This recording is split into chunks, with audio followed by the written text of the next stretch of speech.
मदरसनि जे registration वारो bill कानून बणिजी वियो। सदर Asif Ali Zardari societies registration act 2024 ते सही करे छॾी। कानून तहत दीनी मदरसनि जी रजिस्ट्रेशन सोसाइटीज़ एक्ट मुताबिक़ थींदी। क़ौमी असेंबली पारां सोसाइटीज़ एक्ट गज़ट नोटिफिकेशन जारी। तर्जुमान क़ौमी असेंबली सेक्रेटरीट जो चवणु आहे त मामिलो सलाह मशवरे सां हल कयो वियो। वज़ीर आज़म जी एडवाइस ते सदर बिल जी मंज़ूरी ॾिनी।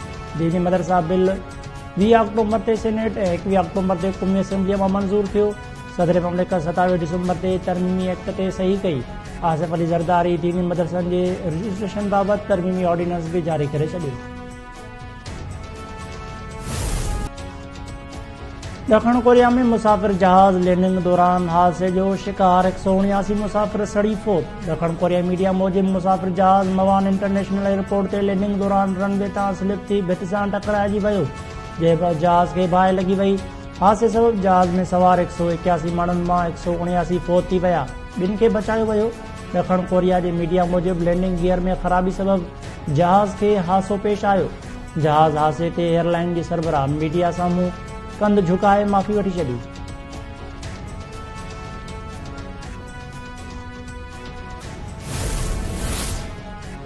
ॾखण अफ्रीका सेंचुरियन टेस्ट में पाकिस्तान खे 2 विकेटुनि तां शिकस्त ॾेई छॾी। पाकिस्तान ॾखण अफ्रीका खे 148 रन्स जो हदफ़ ॾिनो। महिमान टीम हदफ़ 8 विकेट्स जे नुक़सान ते हासिल करे वरितो। 99 रन्स ते 8 रांदीगर आउट थियण बैदि मार्को जॉनसन ऐं रबाडा बहितरीन रांदि खेॾी पंहिंजी टीम खे सोभ ॾियारी। मोहम्मदाबाद जूं 6 विकेट्स बि क़ौमी टीम खे शिकस्त खां बचाए न सघियूं। पाकिस्तान पहिरीं खेॾंदे 211 रन्स ठाहियूं। जवाब में ॾखण अफ्रीका 301 रन्स ठाहियूं। पाकिस्तानी टीम ॿी इनिंग में 237 रन्स ते आउट थी वई। सेंचुरियन टेस्ट खटी ॾखण अफ्रीका वर्ल्ड टेस्ट चैंपियनशिप जी फाइनल में जॻह ठाहे वरिती। पाकिस्तान पॉइंट्स टेबल ते 7 खां 8 नंबर ते पहुची वियो।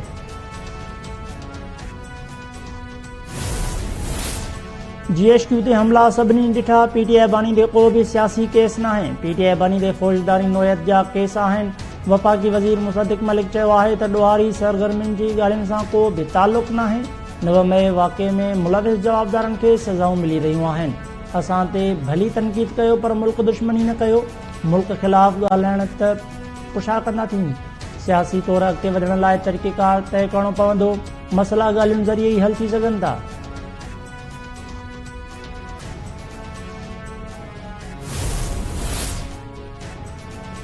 मसइला घणा आहिनि। जादूअ वारी लठ न आहे जो हिक ई धक में सभु कुझु सही थी वञे। इख़्तिलाफ़ थी सघनि था पर मुल्क ख़ातिर सभिनी खे गॾु थियणो पवंदो। नाणे वारे वफ़ाक़ी वज़ीर मोहम्मद औरंगज़ेब चयो आहे त मईशत वारे मामले ते सभिनी खे हिक पेज ते हुजणु घुरिजे। ख़ैरात सां तालीमी इदारा ऐं इस्पतालूं हली सघनि थियूं पर मुल्क नथो हली सघे। मुआशी सुधारनि लाइ समूरनि स्टेक होल्डर्स सां मुशावरत जारी आहे। टैक्स चोरी खे ख़तमु करे रहिया आहियूं। सभिनी खे टैक्स ॾियणो पवंदो।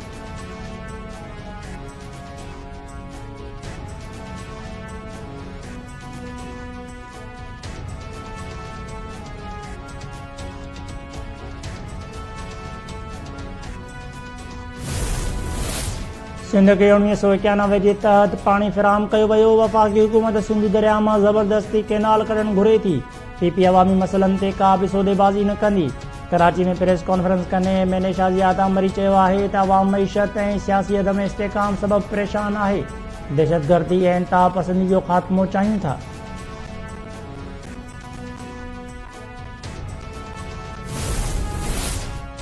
सदर आसिफ अली ज़रदारी मुख़्तसिर दौरे ते सेवण पहुतो। कलंदर लाल शहबाज़ जी मज़ार ते हाज़िरी भरे चादर चाढ़ी ऐं फातिहा ख़्वानी कई। सदर आसिफ अली ज़रदारी कलंदर लाल शहबाज़ जी दरगाह जे तमीराती कम जो मुआइनो बि कयो। सदर जे सेवण आमद जे मौक़े ते सिक्योरिटी जा इंतज़ाम तमामु सख़्त कया विया।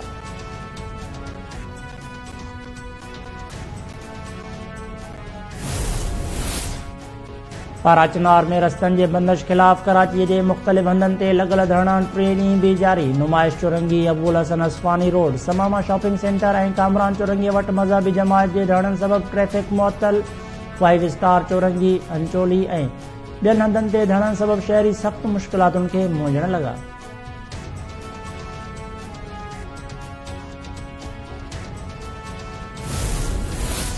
शहीद साफ़ी जान मोहम्मद महर जा क़ातिल जल्द गिरफ़्तार थींदा। क़ातिलनि जी गिरफ़्तारीअ लाइ DIG सखर ऐं SSP जूं कोशिशूं जारी आहिनि। शहीद जे वारिसनि सां इंसाफ़ थींदो।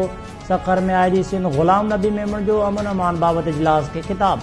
DIG ऑफिस में आला सतही इजलास में DIGs SSP समेत ॿियनि ऑफिसरनि शिरकत कई।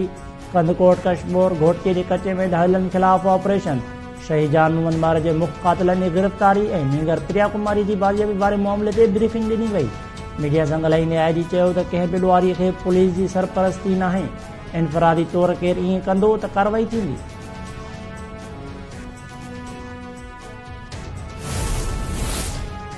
सिंधु दरिया ते नवां केनाल अॾण वारी रिथा ख़िलाफ़ पीपुल्स पार्टी शहीद भुट्टो जा मुख़्तलिफ़ शहरनि में मुज़ाहिरा ऐं धरना। जामशोरो, नवाबशाह, ठट्टो, सखर, नौशरो, फिरोज़, मीरपुर, माथेलो ऐं ॿियनि शहरनि में एहतजाज। सिंधु ते धाड़े ख़िलाफ़ शाहपुर जानियान में GS सिंध तहरीक पारां क़ौमी शाहराह ते धरणो हंयो वियो। बुलड़ी शाह करीम में सिंधी अदबी संगत जो मुज़ाहिरो।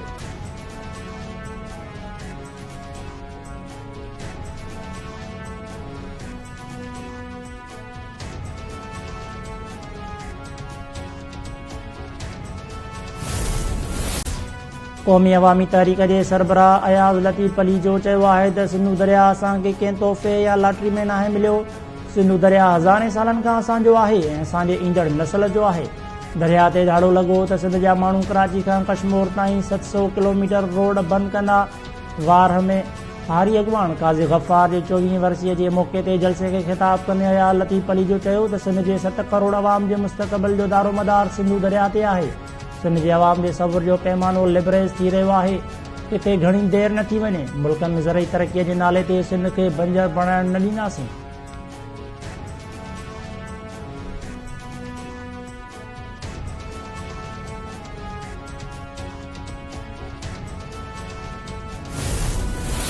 नौशरो फिरोज़ वेझो दरिया खान मरी में KTN न्यूज़ मोरो जे रिपोर्टर अख्तर ख़ासकेली जे घर ते हथियारबंदनि जो हमिलो। गोली लॻण सबबि अख्तर ख़ासकेली जो भाउ अब्दुल ख़ालिक ज़ख़्मी थी पियो। नवाब शाह मुंतक़िल।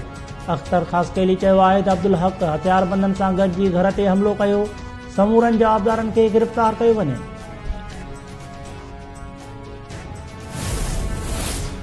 सखर में IB यूनिवर्सिटीअ जे असिस्टेंट डायरेक्टर अश्तियाक मेमण जो घर मां हथ आयल लाश मदे जी पहुचायो वियो।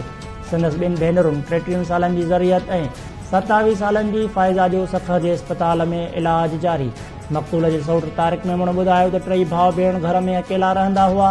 राति अश्तियाक मेमण फ़ोन करे चयो त संदसि तबियत ख़राबु आहे। सुबुह जे वक़्तु हुन फ़ोन अटेंड न कई। दरवाज़ो तोड़े टिन्हिनि खे अस्पताल पहुचायो, जिते डॉक्टर अश्तियाक जे फोत थियण जी तस्दीक़ कई।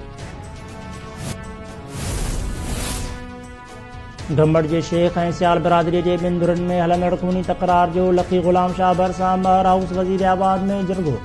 4 ॼणनि जे क़त्ल ऐं 11 ज़ख़्मियुनि जो 1 करोड़ 62 लख रुपया ॾंड मुक़ररु। घोष बख़्श महर जी सरपंची हेठि जरगे में तारिक अनवर सियाल, MPA इम्तियाज़ अहमद शेख ऐं मोज़म अब्बासी शरीक थिया। शेख बिरादरी जा 3 क़त्ल ऐं 6 ज़ख़्मियुनि जा सियाल बिरादरी जे धुर मथां 1 करोड़ 24 लख 75 हज़ार रुपया ॾंड। सियाल बिरादरीअ जे 1 क़त्ल ऐं 5 ज़ख़्मियुनि जो शेख बिरादरीअ ते 38 लख रुपया ॾंड विधो वियो। सियाल बिरादरी बगन शेख जे क़त्ल खां इनकारी। शेख बिरादरी जा इल्ज़ाम हेठि आयल माण्हू साख ॾींदा। फ़तवा धुरियूं खीर खंड थी वयूं।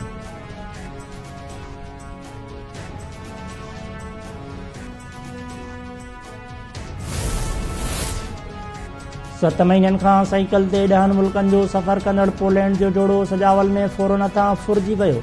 पोलैंड जो जोड़ो मुख़्तलिफ़ सियाहती माॻनि जो दौरो कंदे सजावल बाईपास ते पहुतो त हथियारबंदनि खां फुर कई। पुलिस फोरू पकड़ण में नाकाम। सजावल थाणे ते 3 अणॼातल जवाबदारनि ख़िलाफ़ केस दाख़िल कयो वियो।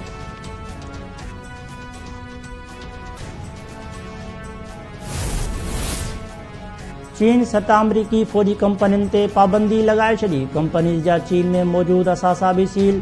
चीन जे परॾेही तर्जुमान चयो आहे त ताइवान खे हथियार ऐं ॿियो सामान फ़राहम करणु चीन जी ख़ुदि मुख़्तियारी ख़िलाफ़ आहे। ताइवान खे फ़ौजी सामान ॾींदड़ 7 अमरीकी कंपनियुनि ऐं अमलदारनि ते पाबंदी लॻाई वई आहे।